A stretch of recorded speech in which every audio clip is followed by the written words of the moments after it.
안녕하세요. 저는 딸아이 하나를 홀로 키우고 있는 30대 여성입니다.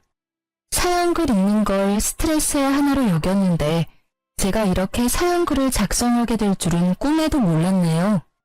저에게 이런 말도 안 되는 일이 일어날 줄이야.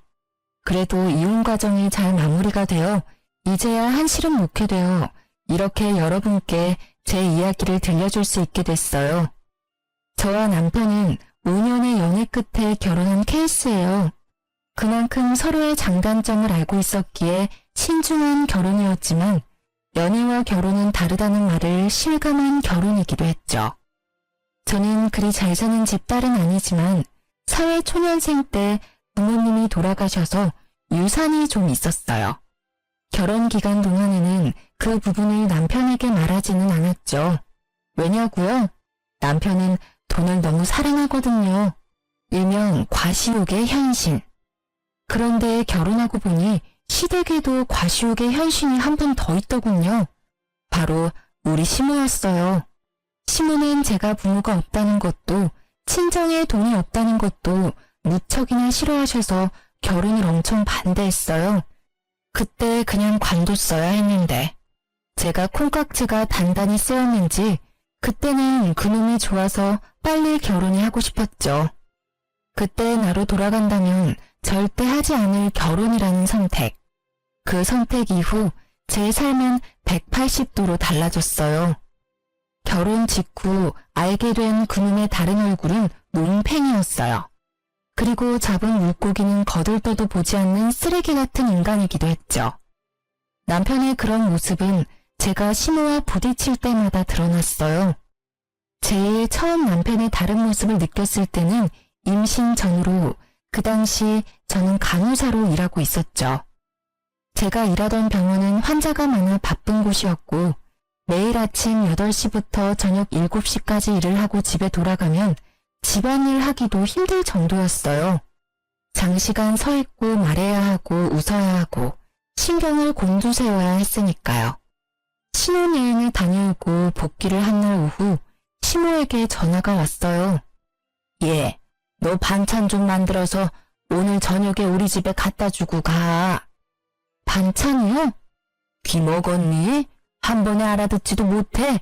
사오지 말고 만들어서 와. 저는 힘든 놈으로 장을 봐서 반찬을 만들어 시모의 집으로 갔습니다. 이미 시간은 9시가 훌쩍 넘어 있었어요. 어머님, 반찬 만들어 왔어요. 넌 왜 이렇게 늦어? 식탁 위에 반찬 올려놔라. 반찬을 올려놓자 시모는 손에 일회용 장갑을 끼고는 젓가락을 들고 왔어요. 그러더니 제가 만든 반찬의 냄새를 맡고 한 입씩 맛보더군요. 어쩜 이리 하나같이 맛이라고는 없니? 이래가지고 내 아들 아침밥이나 제대로 만들어 주겠어? 그러면서 제가 보는 눈 앞에서 제가 방금 만든 반찬을 음식물 쓰레기통에 탈탈 털어넣기 시작했어요. 그리고 그걸 보는 제 멘탈도 탈탈 털리고 있었죠. 부모 없는 건 티가 안 날래야 안 날 수가 없어. 배운 게 없으니 음식 맛이 이 모양이지. 너 내가 됐다고 할 때까지 월, 수, 금 반찬 만들어서 와. 내가 지정하는 걸로. 알았지? 그러면서 마지막에는 자기가 버린 음식을 담은 봉투를 제게 건네며 나가는 길에 버리라고 시키기까지 했죠.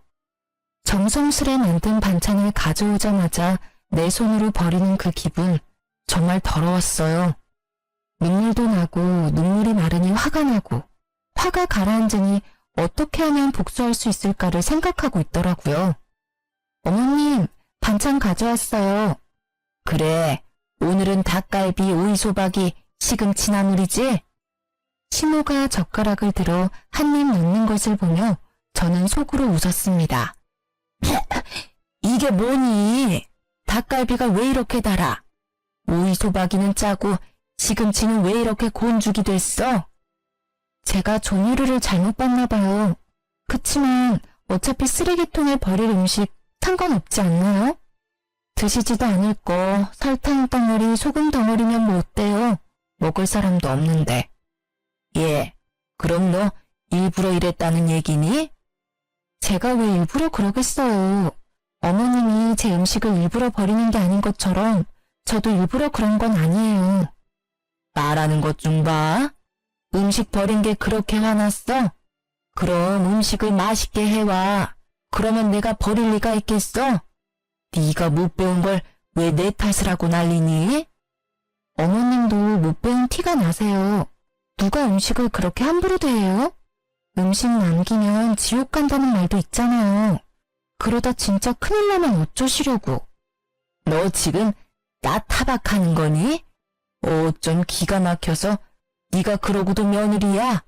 음식이 음식 같아야 말이지. 소염물 같은 음식도 반찬이라고 시어머니한테 가져오다니. 네, 어머님이 그렇게 말씀하시면 어쩔 수 없죠. 소염물 같은 음식 2번 다시 어머니께 가져다 드리지 않을게요. 그럼 됐죠? 결국 저는 6개월 만에 반찬 지옥에서 벗어났습니다. 그러나 그 뒤에는 더 큰 지옥이 기다리고 있었어요. 육아휴직 중에 시모의 호출로 시작된 그 일이요. 예, 너 오늘 쇼핑하는 때 따라와라. 그날은 우리의 음력 생일이었어요. 그래서 저는 시모가 손녀 생일 선물이라도 사주려나 보다 싶어서 따라 나섰죠. 애를 맡길 곳이 없어 어린이집에 맡겨두고 백화점으로 갔어요. 너 뭘 그렇게 멀뚱멀뚱 쳐다봐? 빨리 들어. 아니, 자기는 손이 없고 발이 없는지 저에게 짐을 들도록 시키더라고요. 뭐 거기까지는 그나마 좋게 봐줄 수 있었어요. 백화점에서 몇 보따리를 사서 나온 시모가 이번에는 자신이 가던 정형외과로 향했어요.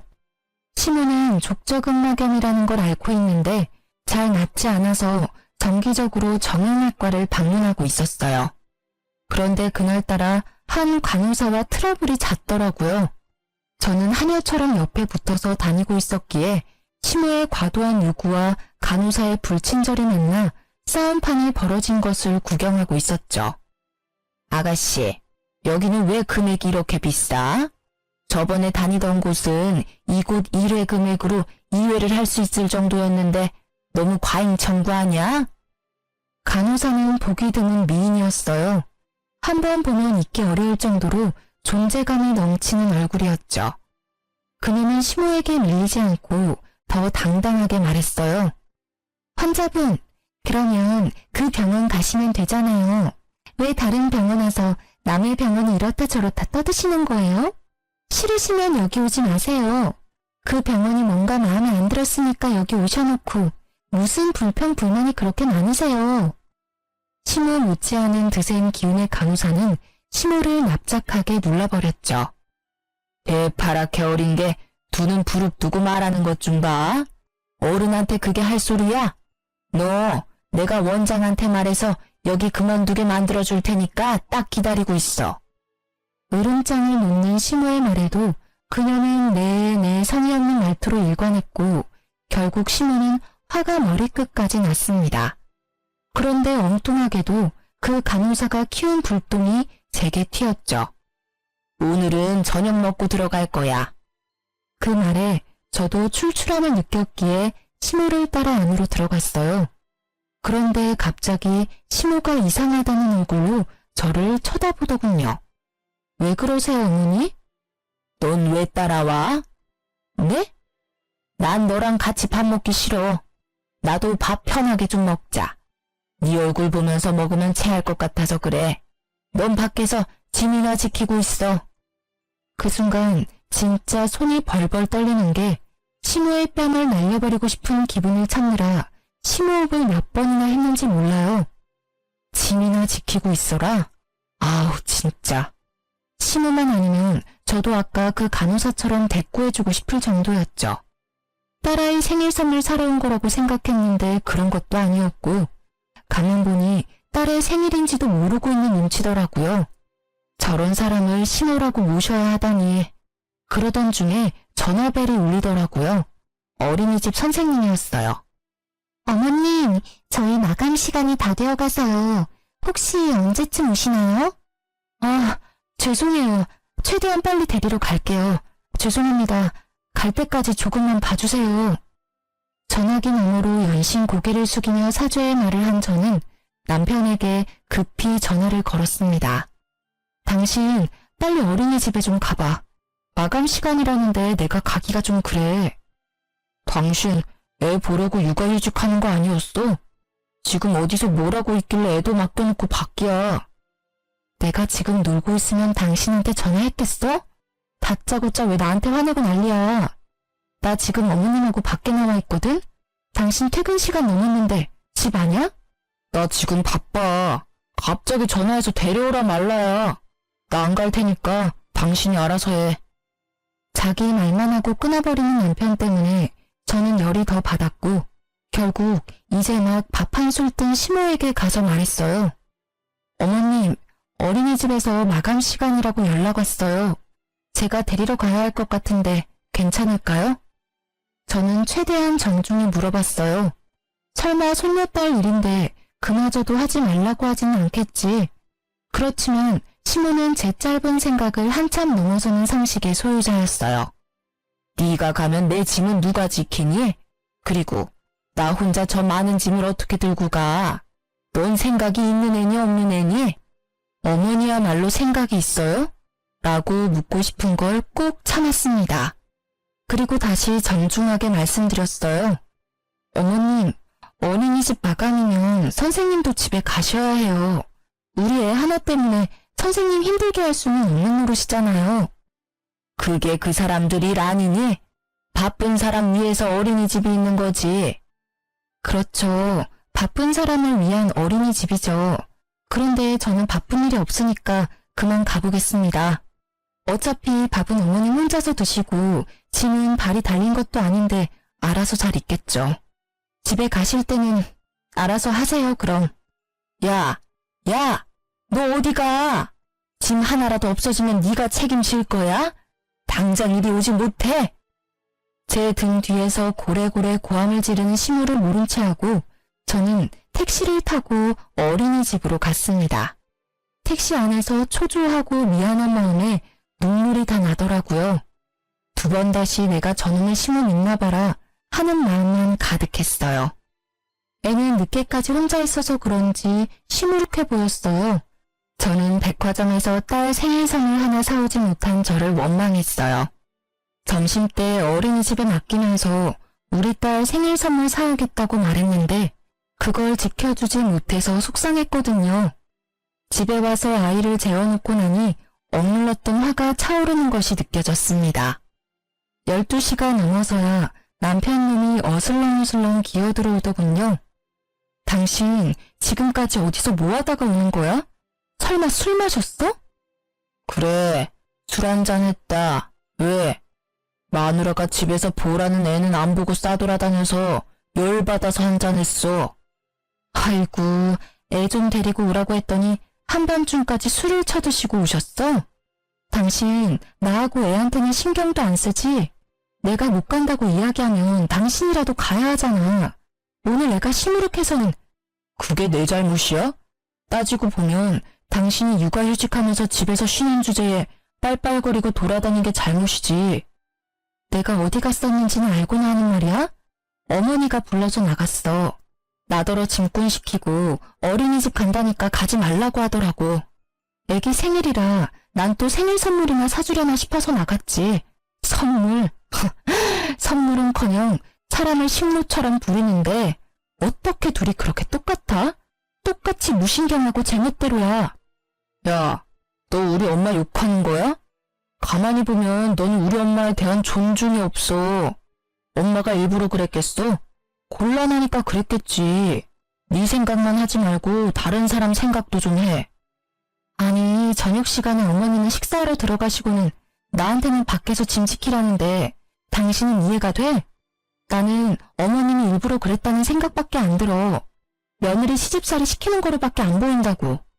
밥도 못 먹고 밥 먹는 거 지켜보면서 멀뚱히 서 있는 게 얼마나 비참한지 당신은 이해할 수 있어? 그래서 꼴랑 밥 한 끼 못 먹게 했다고 이 난리야? 그게 그렇게 억울해? 자, 돈 줄 테니까 가서 먹고 와. 아주 배 터지게 먹고 와. 그럼 되겠네. 갑자기 지갑을 열어젖힌 남편이 제 얼굴로 10,000원짜리 한 장을 집어 던졌어요. 순간 그 치욕과 더러운 기분이 한데 뭉치면서 제 눈깔도 돌아버렸습니다. 이 인간이 돌았나? 지금 내 얼굴에 돈을 던져? 내가 지금 돈 없어서 그러는 줄 알아? 사람을 하녀처럼 부려먹는 당신 엄마한테 열받아서 그러지. 당신 엄마? 이게 오냐오냐하니까 시어머니를 뭐라고 생각하는 거야? 그리고 돈 준 게 싫어? 너 매일 입만 열면 돈 없다 앵앵대잖아. 그리고 남들은 애 보면서 살림도 잘만 하는데 당신은 그거 하나도 제대로 못해서 바쁜 사람 오라가라야? 진짜 한 대 패버리고 싶은 걸 겨우 참았어요. 저놈이 지금까지 돈 없다는 제 말을 이런 식으로 받아들인 줄 몰랐어요. 매번 남편 사치를 말리려고 돈 없다고 자제시킨 것뿐인데. 그래, 남의 남편들은 일하면서도 애한테 어찌나 지극정성인지.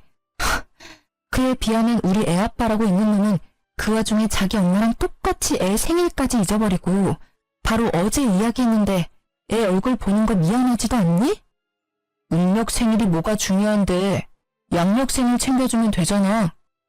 이러니 내가 당신을 못 믿지. 당신 아버님이 음력 생일 지내라고 한 거 잊었어? 어떻게 아버님만 연락 올 수가 있어? 당신이 오늘 어떻게 나오는지 보고 아버님한테 말할까 말까 고민했는데 안 되겠어.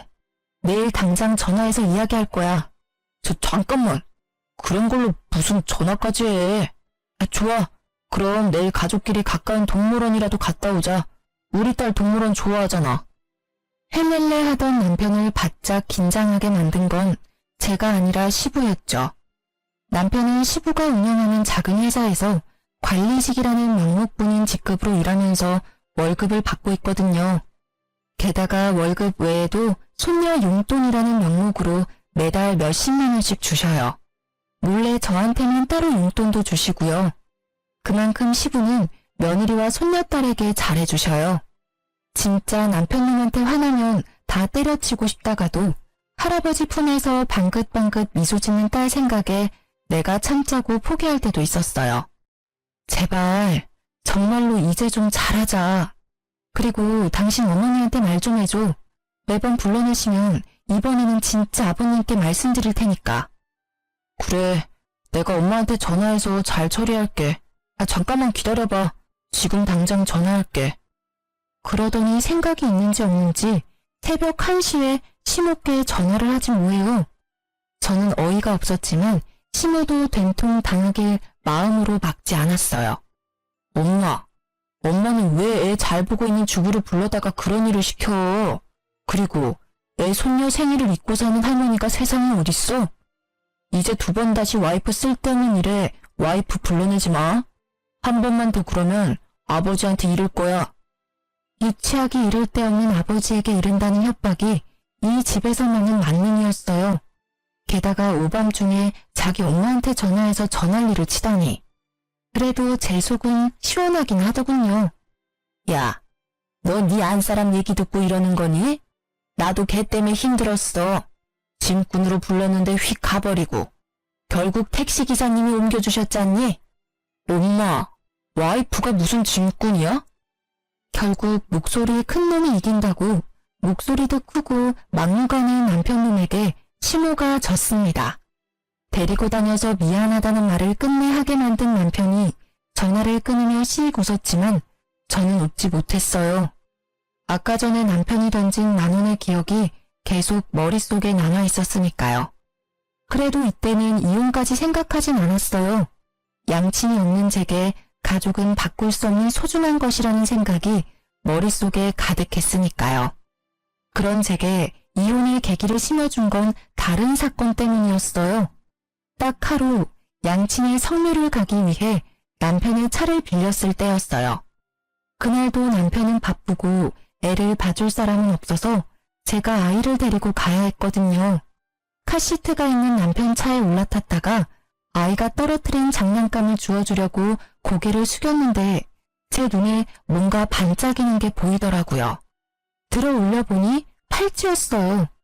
저는 액세서리를 별로 좋아하는 편이 아니라 제 것은 분명히 아니었는데 그 여성이 착용할 것 같은 디자인은 납골당 다녀오는 내내 찝찝하게 머릿속을 맴돌았어요. 설마 이놈이 바람까지 폈겠어?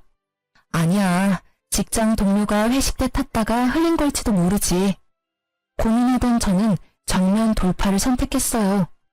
여보, 당신 차에 팔찌가 있는데 누구 거야? 어? 어떻게 생긴 건데?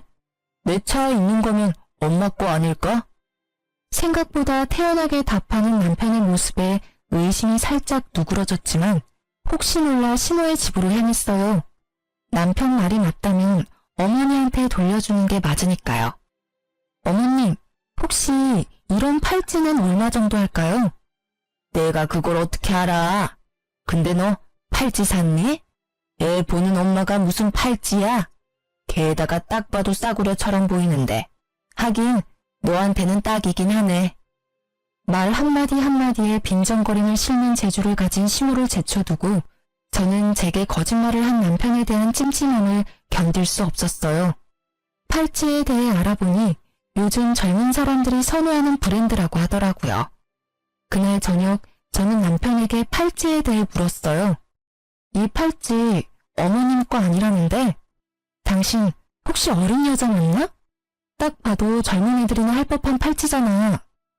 무슨 소리야. 엄마가 아니면 직원들 중에 누가 떨어뜨렸겠지. 난 진짜로 결백해. 못 믿겠으면 전화 내역, 문자 내역 다 봐봐. 나 목욕하고 올 때까지 열심히 찾아봐. 어차피 아무것도 안 나오겠지만. 그 말을 끝내고 남편은 진짜로 제게 폰을 맡기고는 욕실로 갔어요. 진짜 아닌가? 하며 폰을 뒤지는데 정말 아무것도 없더라고요. 남편에게 미안한 짓을 했다며 뒤로 빠져나오려다 저도 모르게 스팸 차단된 메시지를 들어갔는데 우와, 상간녀와의 불륜 메시지가 끝도 없이 이어지더라고요. 보니까 스팸 차단된 번호는 이 차단된 메시지 내역으로 들어가야만 볼 수 있는 거였더라고요. 내가 못 찾았다면 끝까지 발뺌했을 남편에게 열이 받았지만 일단 먼저 사진부터 쭉 찍었어요. 읽는 것보다는 증거부터 남겨야 하니 후다다닥 찍었죠. 그때 내 눈에 들어온 메시지.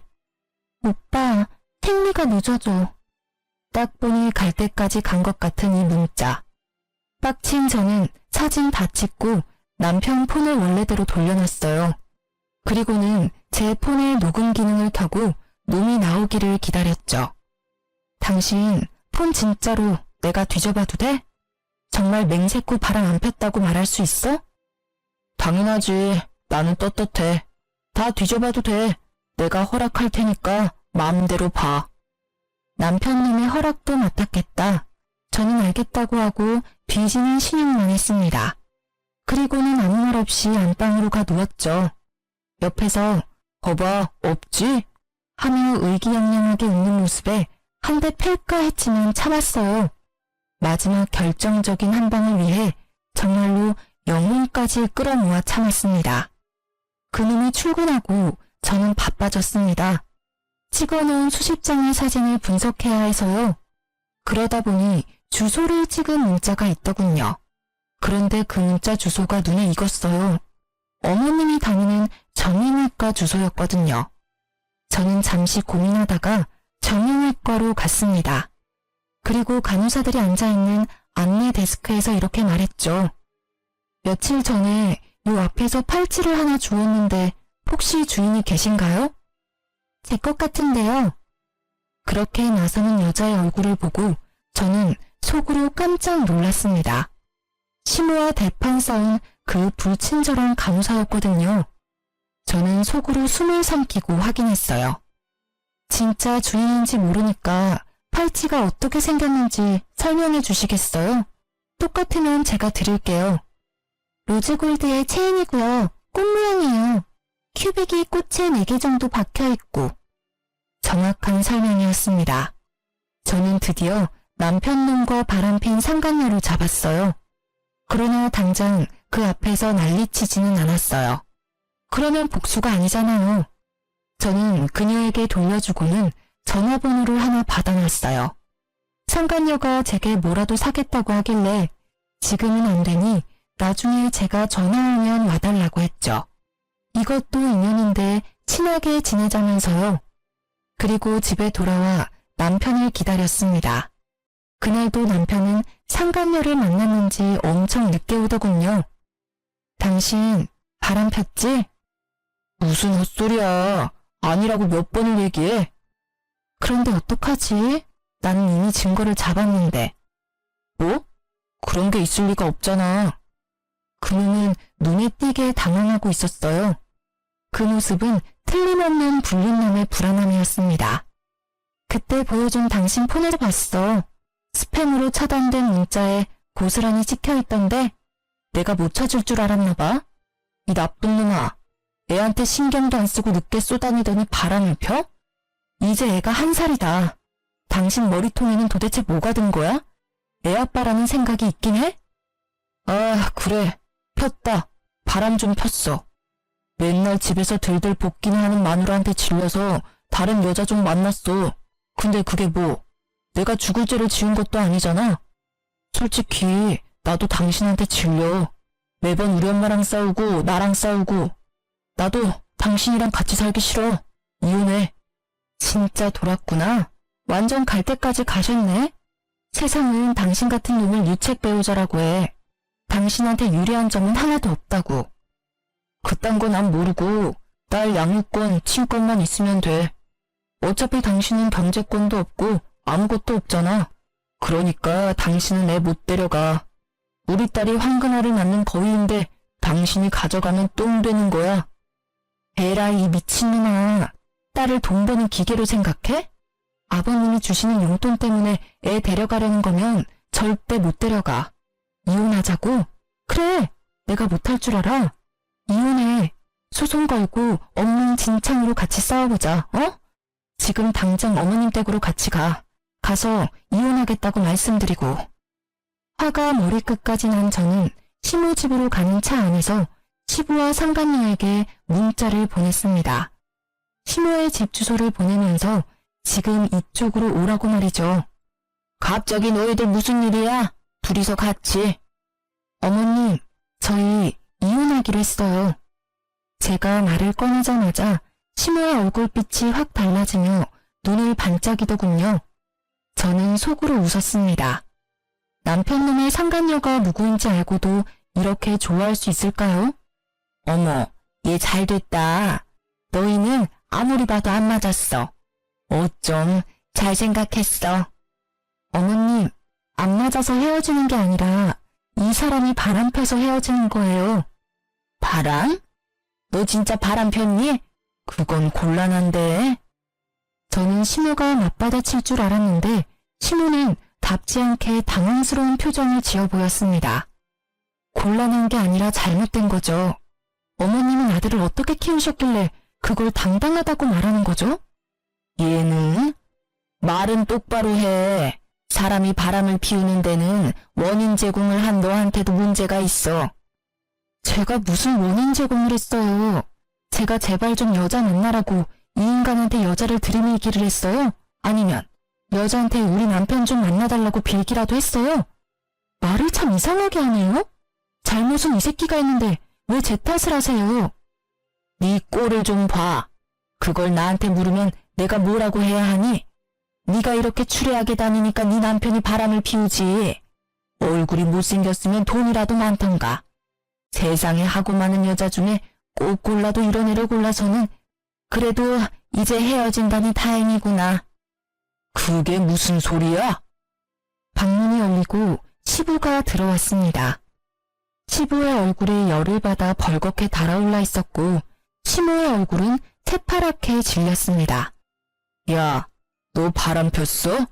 진짜 바람 펴서 며느리랑 헤어지는 거야? 그게 바람을 핀 게 아니라 성격이 안 맞아서 헤어지는 거예요. 매번 엄마랑 싸우고 저랑도 안 맞고. 대신 애는 제가 데려올 거예요, 아버지. 아버님, 그에게 상간녀가 있더라고요.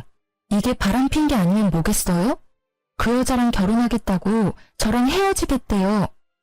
멍청한 놈, 전화에 몹쓸 놈. 핏줄 어디 안 간다더니 지 엄이랑 똑같은 짓을 해? 네 엄이랑 내가 왜 별거 중인지 몰라서 그런 짓을 해? 여보, 지금 며느리는 저희랑 급이 안 맞아요. 친정에 부모도 없고 돈도 없고 그렇다고 예쁘기나 해요? 그 입 좀 다물어.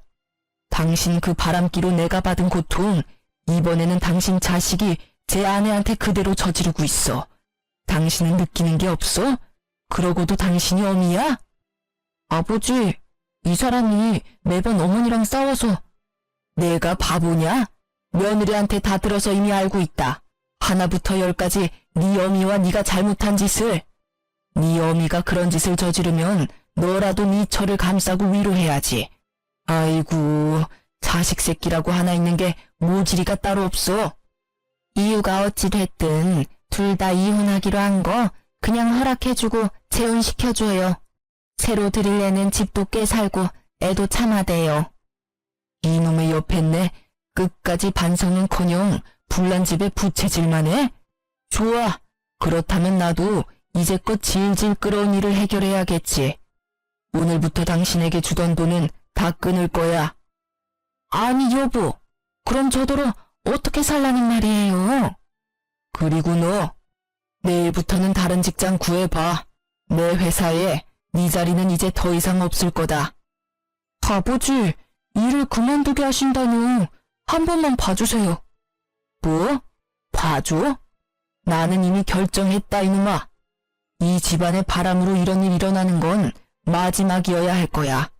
아니면 내가 진짜로 이번에는 당신이랑 이혼하고 아들놈 호적에서 파버릴 테니까. 아버지, 아버지는 도대체 누구 편이에요? 내가 저 여자랑 안 살겠다는데 왜 아버지가 이 난리시냐고요. 이놈이 그래도 제정신을 못 차리지. 내가 왜 난리냐고? 내가 내 손녀딸 할아버지라서 그렇지.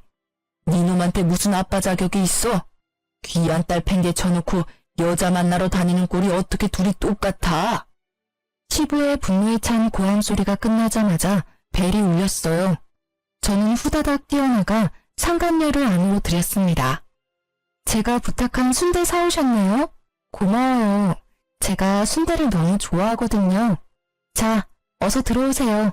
집안이 좀 어수선하긴 하지만. 거실로 들어오는 그녀의 모습에 놀란 건 남편뿐만이 아니었어요. 두 사람의 그 썩어버린 표정을 보니 제 기분이 너무 상쾌하더라고요. 게다가 상간녀는 남편과 시모를 쳐다보더니 망했다는 표정으로 그 자리에 서 있었어요. 망했겠죠. 자기가 그렇게 업신여기던 민폐 환자가 여기 딱 서 있는데. 왜 네가 여기 와? 나 팔찌 찾아주신 분이 이분이셔. 뭐? 팔찌? 그래, 그 팔찌. 망할 당신이 나한테 거짓말했던 그거 어머님 거 아니었더라? 그래서 내가 주인 찾아줬어. 그리고 이참에 여기에 불렀지. 관계자들 다 모였으니까 이혼 얘기 이제 해보자고. 제 말이 끝나기도 전에 시모는 발광을 했습니다. 거의 발작 수준이었죠. 그것도 이해는 가요. 시모를 하찮게 여긴 간호사잖아요. 물론 하찮은 사람이긴 하지만 대놓고 그런 대우를 당한 게 처음이라. 예, 너 만난다는 여자가 이 여자야? 미쳤어, 미쳤어. 이 여자 절대로 안 돼. 도대체가 너는 보는 눈이 왜 이렇게 없어? 게다가 순대 내가 제일 질색하는 걸 들고 왔잖아.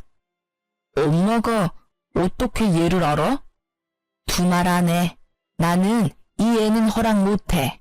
같은 값이면 그나마 조금이라도 순종적인 며느리가 낫지.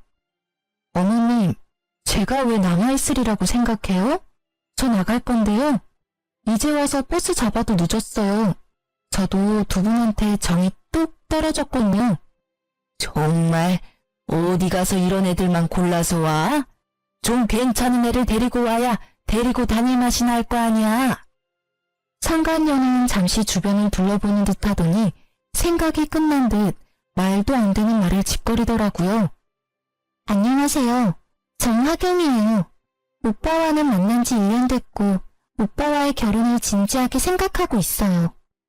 머리가 돌아버린 건지 원래 앞만 보고 사는 건지는 모르겠지만 아직 정식으로 이혼도 안 한 와이프 앞에서 당당하게 말하는 꼴을 보니 보통 꼴통은 아니구나 하는 생각이 들었죠.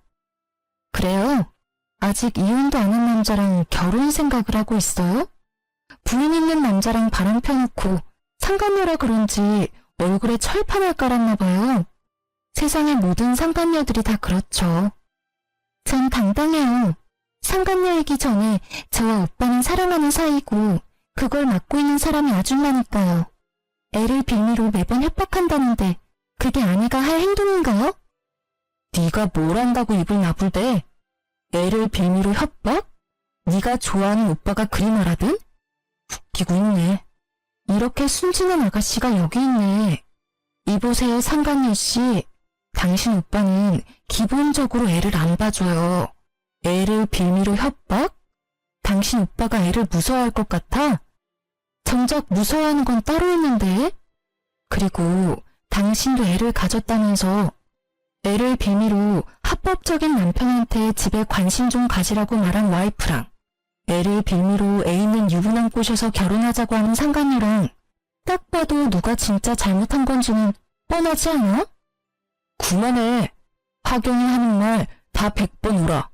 당신이 매번 딸을 방패삼아 나한테 이렇게 하라 저렇게 하라 시키는 게 짜증났다고. 아이고 얇은 아셨네. 그래요? 네 눈을 먼저 여자를 꼬셨어요? 그래서 잘하는 짓이다. 어? 어린 여자 임신시키고 나니 늙은 마누라는 필요 없다 이거지? 그래. 당신 같은 늙은 호박 나도 필요 없어. 헤어지자니까 왜 사람들을 불러 모아서 일을 크게 만드는데? 아, 제발 나랑 헤어져 줘라. 어? 알았어. 헤어져 줄게. 그치만 어머님도 아버님도 아셔야 하잖아. 우리가 왜 헤어지는지, 누구에게 잘못이 있는지, 누가 가정을 파탄냈는지. 말만 하면 다 내 탓이지. 그러니 너는 도대체 뭘 잘했다고 그렇게 큰 소리야? 나 잘한 거 없어. 그치만 잘못한 것도 없지. 나는 지금 횡단보도에서 신호 지키며 서 있다가 뺑소니 당한 기분이거든. 잘못한 게 없어? 매번 엄마랑 싸우고 나한테 이빨 들이댄 게 누군데? 엄마가 처음부터 당신이랑 결혼 반대할 때 알아봤어야 했어. 야, 돈 없이 커서 군상 맞은 것도 하루 이틀이지. 어떻게 매번 돈 없다고 나를 들들 볶을 수가 있어? 망할 남의 편이 꺼낸 그 말이 비수가 되어 제게 꽂혔지만 저는 등 뒤에 칼 꽂을 생각에 기분이 더 좋아졌어요. 돈 없이 커서 군상 맞은 나에게 몇 억의 유산이 있다는 걸 알면 이놈은 어떤 반응을 할까 싶었거든요. 솔직히 제가 상간녀를 부르고 남편을 부채질한 건 두 사람이 결혼했으면 하는 마음에서였어요. 저는 이 여자에게 주고 싶었어요. 제가 이 지랄 맞은 시무와 남편에게 당한 수모와 치욕스러움을 말이죠. 분명히 이 두 사람은 내가 없으면 다른 사람에게 똑같은 행동을 하겠죠. 이 상간녀가 왜 남편과 결혼하고 싶어 하는지는 눈에 선해요. 딱 봐도 남편은 돈 많게 생겼으니까요. 제발 둘이 결혼해서 너도 나처럼 눈물을 흘리며 고생해봐 하는 마음뿐이었죠. 우리 둘의 설전을 말린 건 시부였습니다. 둘 다 그만해라. 여기서 단단히 내 일러두는데 내가 죽으면 당신하고 당신 아들은 내 유산 받을 생각 꿈에도 하지 마. 내 재산 반은 사회에 환원하고 반은 손녀딸에게 줄 테니까. 그 말만 남기고 시부는 떠났고 남겨진 두 사람은 설마 진짜 그럴 리가 있겠냐며 의외로 낙관적인 생각을 하더라고요. 그래서 제가 그들이 그런 생각을 못하게 진실을 알려줬습니다. 아버님이 저번에 변호사와 유언장 다시 작성했다고 하셨는데 다들 그건 잊고 계시네요. 거기 뭐라고 적혀있을지 궁금하지는 않으신가 봐요? 저는 그렇게 말하고 그 집에서 나왔습니다. 집에서 딸과 제 물건을 챙겨 나오고서는 남편과 이혼소송 진행했어요. 부모님이 남긴 유산으로 교회에 적당한 집도 하나 사고 파트타임으로 일하며 일자리도 얻었어요. 그리고 제가 집을 샀다는 걸 어디서 들었는지 시모가 제 집으로 찾아왔더군요. 예, 잘 지냈니? 일하느라 애 보니 힘들지? 그래서 내가 반찬 좀 싸왔어. 시모의 몰골은 웃기지도 않았습니다. 언제나 명품을 휘두르고 있던 시모에게 명품이라고는 하나도 보이지 않았으니까요. 내가 많이 잘못했어. 너한테 돈이 많았다면 미리 얘기하지 그랬어. 그랬으면 내가 그렇게까지 하지는 않았을 텐데. 아들도 많이 후회하더라. 그러니 다시 잘해보는 게 어떠냐? 이 집도 내놓고 우리 집으로 들어오고. 그리고 너 아직 네 시아버지랑 자주 만나는 것 같던데 그 사람한테 잘 얘기해서 나 용돈도 다시 받도록 해주고. 바뀐 줄 알았더니 하나도 바뀐 게 없더라고요. 사람 쉽게 바뀌지 않는다더니 어찌 이리 얄미운 부분은 그대로인지. 게다가 돈이 많았으면 나를 괴롭히지 않았을 거라는 그 생각이 정말 천박하고 예의 없는 생각이라는 걸 아직 모르더군요. 게다가 용돈을 다시 받을 수 있도록 해달라니. 제게 와서 할 말은 아니잖아요. 시부에게 가서 손이 발휘되도록 빌어야 할 일을 어째서 내게 책임 전가를 시키는지. 저는 쓰레기통을 가져와 시모가 가져온 반찬통 옆에 뒀습니다. 그리고 반찬통을 열어 하나하나 쓰레기통에 집어넣었어요. 반찬을 쌓으면 제가 용서할 거라고 생각했어요? 아이고, 뻔뻔한 것도 유전인가 봐요. 아주머니께서 당신 아들한테 저하고 헤어지고 다른 여자랑 잘해보라는 말 했을 때부터 모르는 연 끄는 거예요. 아시겠어요? 그러니 당장 나가세요. 결국 시모는 본전도 못 찾고 터덜터덜 나갔죠. 저는 소금을 들고 시모 뒤를 따라가 문 앞에서 밖으로 소금을 휙휙 쳤습니다. 아주 재수가 더러우려니 이런 일을 당하고. 제가 치는 소금에 어이없는 듯 바라보는 시모를 보며 저는 문을 쾅 닫았습니다. 속이 어찌나 시원하던지. 이 정도쯤 했으면 다시 찾아오지는 않을 거라 생각했는데 다음날 그 인간이 찾아왔더라고요. 남편은 집안에 들어오더니 생각보다 잘 사는 모습을 보고 놀란 것 같더라고요. 그러더니 그 짜증나는 낯짝으로 실실 웃으며 말하더라고요. 엄마가 당신 집에 다녀갔다는 이야기 듣고 들렀어. 잘 살고 있는 거 보니 좋다. 혹시 이혼 다시 생각해 볼 생각 없어? 당신이 원하면 나도 그 여자랑은 인연 끊을게. 내가 왜 당신 같은 놈이랑 다시 재결합을 생각해야 해? 이보세요, 아저씨. 정신 똑바로 차리세요. 지금 그 말부터가 이미 아웃이라고요. 뭐? 내가 원하면 그 여자랑은 인연을 끊어? 야, 이 모자란 놈아. 네가 최소한 나하고 재결합을 운운할 생각이었으면 그 여자랑 인연을 먼저 끊고 나한테 와야지. 순서가 한참 바뀌었잖아. 지금 살고 있으면서 무슨. 아서라. 네가 억만금을 들고 와도 너랑 다시 재결합은 안 해. 그러면 돈이라도 좀 빌려줘. 한 1,000만 원만. 미친. 나한테 돈 맡겨놨어? 그리고 왜 내가 너한테 돈을 빌려줘야 해? 내가 지금 당장 너한테 위자료 받아도 모자랄 판에. 그래, 이혼 소송하고 있으니까 막 가는 거야? 당신이 이렇게 돈 많이 있는지 몰랐지. 있었다는 걸 알았으면 나도 헤어지자고 하진 않았을 거 아니야. 이 말도 진짜 웃기다. 뭐? 돈이 있으면 헤어지자고 하지는 않았을 거라고? 그리고 상간녀랑 분류는 계속했을 거고? 그게 더 지옥이었겠네. 이러고 보니 내가 너랑 이혼을 결심한 게 올해 들어 제일 잘한 일 같아. 당신이 맨날 돈돈거리니까 내가 다른 여자한테 간 거잖아. 그 부분은 당신이 잘못했다고 생각해. 나 모아놓은 돈도 없는데 일자리도 잃었어. 아버지가 퇴직하고 다른 데 알아보라고 해서. 퇴직금은? 그건 아버지가 내 차 가지고 가셔서 새로 차 샀어. 지금 당장 밥 사 먹을 돈도 없어서 힘들다고. 당신 돈 많아 보이니까. 진짜 달라지지 않은 그 허세와 과시욕에 저는 속으로 혀를 찼습니다. 퇴직금은 못해도 5천 정도는 됐을 텐데 또 비싼 차를 샀겠구나 하는 생각에 웃음이 났어요. 그 상간녀는 지금 속에서 얼마나 열불이 날까 싶어서요. 그래? 그럼 어쩔 수 없네. 자. 저는 가방에서 지갑을 꺼냈습니다. 그 손끝이 흥분으로 떨리는 걸 겨우 참았어요. 언젠가 다가올 이 순간을 위해 제 지갑 안에는 1,000원짜리 10장이 빼곡히 들어가 있었습니다. 저는 그 1,000원짜리 10장을 꺼내서 남편의 얼굴을 향해 시원히 뿌렸습니다. 배고프면 나가서 사 먹어 이 등신아. 정말 10년 묵은 채증이 내려가는 기분에 저는 숨통이 확 트이는 걸 느꼈어요. 1,000원짜리 세례에 제대로 열받은 남편은 저를 노려보더니 열받아 집을 빠져나갔어요. 그리고 시모에게 했던 대로 따라 나가서 소금을 휙휙 치고는 다시 집으로 돌아왔습니다. 그 뒤로 그 사람들은 제 집에 찾아오지 않았어요.